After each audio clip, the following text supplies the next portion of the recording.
हमारे सामने दो समस्याएं थी।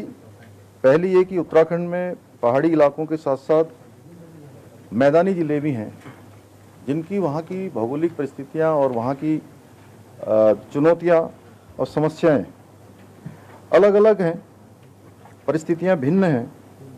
दूसरा, उत्तराखंड में आने वाले असल निवेशक उनको ही समस्या न हो, क्योंकि बड़ी संख्या में आज हम औद्योगिकरण की ओर भी जा रहे हैं। जब से अटल जी ने हमारे प्रदेश के लिए एक विशेष औद्योगिक पैकेज अपनी सरकार के समय में दिया था, तब से राज्य के अंदर बहुत तेजी से औद्योगिकरण हुआ, इंडस्ट्री आई, अनेक बड़ी बड़ी कंपनियां आई, बड़े बड़े समूह आए।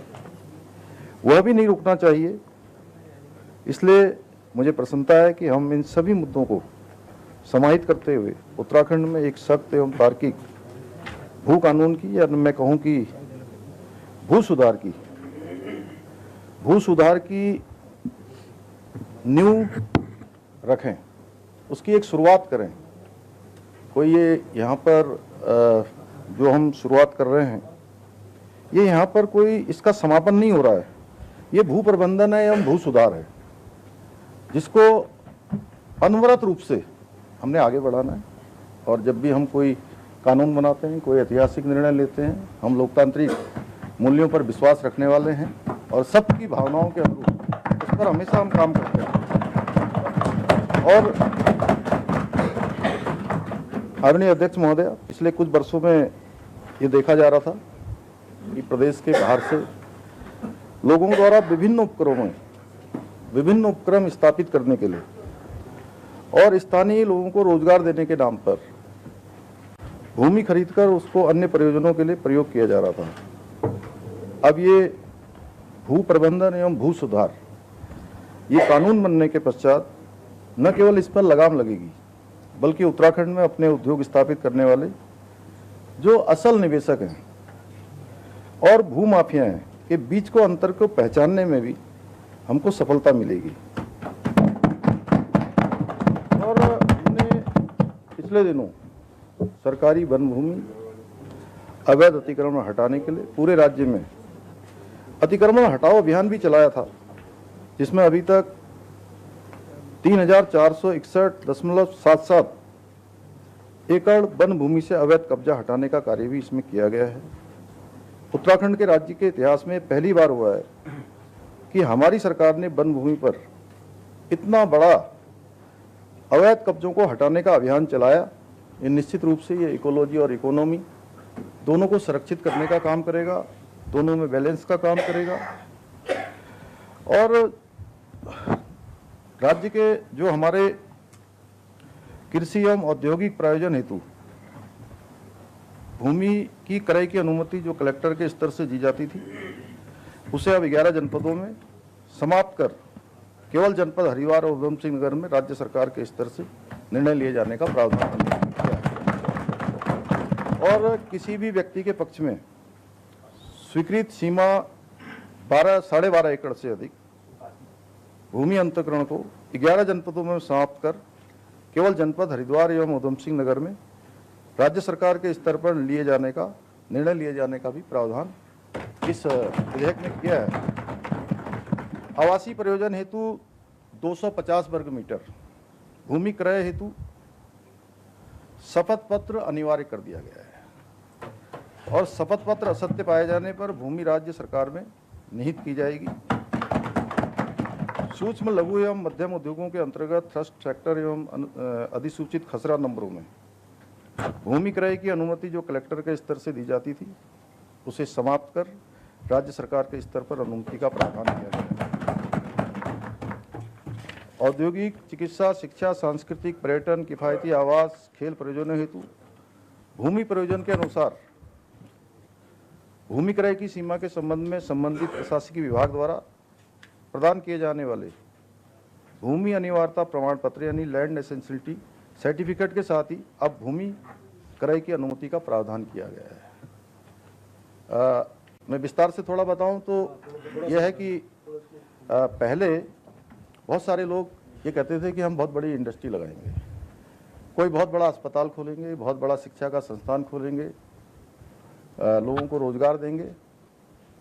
लेकिन अनुमानतः बहुत सारे मामलों में बाद में ये मामले आए कि जिस प्रयोजन के लिए उन्होंने भूमि क्रय की थी या जो बताकर भूमि क्रय की थी उस पर उसका उन्होंने उस प्रकार से काम नहीं किया। और ऐसे मामलों में भी हमने कार्रवाई भी की है। अभी तो अभी कानून आया ही है हमारा, लेकिन ऐसे मामलों में हमने अभी तक उद्योग, शिक्षा, पर्यटन, चिकित्सा, कृषि, औद्यानिकी हेतु कुल 1883 अनुमति शासन और जिलाधिकारी स्तर से दी गई है, जिनमें 2003 से लेकर अब तक 1718.89 हेक्टेयर भूमि अभी सम्मिलित है। इसमें उद्योग, शिक्षा, पर्यटन, चिकित्सा, कृषि, औद्यानिकी और आवासीय प्रयोजनों हेतु क्रय की भूमि में से कुल 599 मामले इस भूमि जो कानून था उसके उल्लंघन के पाए गए, जिसमें 572 मामलों में न्यायालय में वाद दायर किए गए हैं। उल्लंघन होने पर कुल 9.47 हेक्टेयर भूमि राज्य सरकार में अभी तक निहित भी की गई, जिसमें चमोली जिले में कुल 8 अनुमतियां दी गई थी, जिसमें उल्लंघन 4 पाए गए थे, जिसमें उसके सापेक्ष 3 पर बात किया गया है। चंपावत में 3 मामले ऐसे थे अनुमति के, यहाँ कोई बात नहीं है। अल्मोड़ा में 111 मामले थे, अनुमतियां दी गई थी, जिसमें से उल्लंघन की संख्या 40 थी, जिसमें 3 को निस्तारित कर दिया गया, 31 बाद न्यायालय में है। बागेश्वर में 22 अनुमतियां दी गई हैं, जिसमें से 16 उल्लंघन के मामले पाए गए हैं, जिसमें 16 में ही न्यायालय में वाद है और एक का निस्तारण कर दिया गया है। पिथौरागढ़ में 2 मामले थे, दोनों में से कोई उल्लंघन नहीं पाया गया। पौड़ी गढ़वाल में 78 मामलों में से 67 मामलों में उल्लंघन के पाए गए हैं, जिसमें से 59 पर वाद दायर हुआ है और 8 को निस्तारित कर दिया गया है। रुद्रप्रयाग में 4 अनुमतियां दी गई हैं, चारों में कोई उल्लंघन का मामला नहीं पाया गया। उत्तरकाशी में 9 अनुमतियां दी गई हैं, जिसमें से अभी ये सब के सब जो है ये बाद हमारे अभी न्यायालय में है। उधम सिंह नगर में 321 मामले थे, जिसमें से 41 उल्लंघन के पाए गए हैं और 41 में ये बात दायर हुए हैं। देहरादून में ये अलग अलग हैं, क्योंकि अनुमतियां 186 हैं, जिसमें से 266 में उल्लंघन के मामले पाए गए हैं और ये 266 के 266 ये जो है अभी उल्लंघन के बादों में जो है ये न्यायालय में मामला है। हरिद्वार में 931 अनुमतियां दी गई हैं, जिसमें से 39 में उल्लंघन पाया गया है, इसमें से 30 न्यायालय में चल रहा है। नैनीताल में 157 में से 95 में उल्लंघन के मामले पाए गए हैं और 95 के 95 ही बाद न्यायालय में हैं। टिहरी में 51 में से 18 और 18 उल्लंघन के मामले बाद के जो है न्यायालय में हैं, एक मामले में निस्तारण किया गया है। कुल मिलाकर ये कुल अनुमतियां 1883 हैं, जिसमें से 599 अभी तक उल्लंघन के पाए गए हैं, जिसमें से 572 बाद न्यायालय में है और 16 को निस्तारित किया गया है और 9.4706 हेक्टेयर राज्य सरकार में ये भूमि निहित की गई है। इसी प्रकार से कृषि, बागवानी, मत्स्य पालन प्रयोजन हेतु किसी संस्था, फर्म, सोसाइटी इत्यादि को पट्टे पर 30 वर्ष के लिए अधिकतम 30 एकड़ तक भूमि देने का ले तथा ऐसे पट्टों को बढ़ावा देने के मॉडल लीजिंग ड्राफ्ट उपलब्ध कराया जाएगा। भूमि क्रय संबंधी उल्लंघनों के मामलों के शीघ्र निस्तारण हेतु परगनाधिकारी को प्राधिकृत किया गया है। ऐसे जो हम ये कानून लेकर आए हैं भूमि सुधार का, इसमें हमने एक लंबी प्रक्रिया भी अपनाई है। पिछले सत्र से ये बात हमारी तेजी से चली, लेकिन उससे पहले सुभाष कुमार जी की अध्यक्षता में एक समिति ने काम किया। उन्होंने अपना प्रारूप तैयार किया, उसके बाद हमारी मुख्य सचिव महोदया ने भी जो है इस पर अनेक अनेक स्थानों पर हितधारकों से, हमारे जो भी स्टेक होल्डर्स थे उन सभी स्टेक होल्डरों से बात की है। और मैंने भी स्वयं जो हमारी ग्रीष्मकालीन राजधानी है, वहाँ राजधानी में हमारे विभिन्न क्षेत्रों के जो विशेषज्ञ थे, अनुभवी लोग थे, जिन्होंने प्रशासनिक स्तरों पर, सामाजिक स्तरों पर अनेक सारी उपलब्धियां, विशेषताएं जिनको प्राप्त हैं, अनेक अनुभव प्राप्त हैं, उन सभी के साथ हमने बैठक करी। और बैठक करने के बाद जिलाधिकारियों के स्तर से भी, सभी परगनाओं के स्तर पर, उप जिलाधिकारियों के स्तर पर भी इस पर सुझाव लिए गए। और जो सुझाव आए हैं उन सुझावों के अनुरूप इसको बनाया गया है। इसके पीछे हेतु है कि यहाँ की जन भावनाएं और यहाँ के लोगों के अधिकार, और जो बार बार हम कहते हैं कि देवभूमि का मूल स्वरूप, ये देवभूमि का मूल स्वरूप किसी भी कीमत पर खराब नहीं होना चाहिए, इसमें न्यूनता नहीं आनी चाहिए।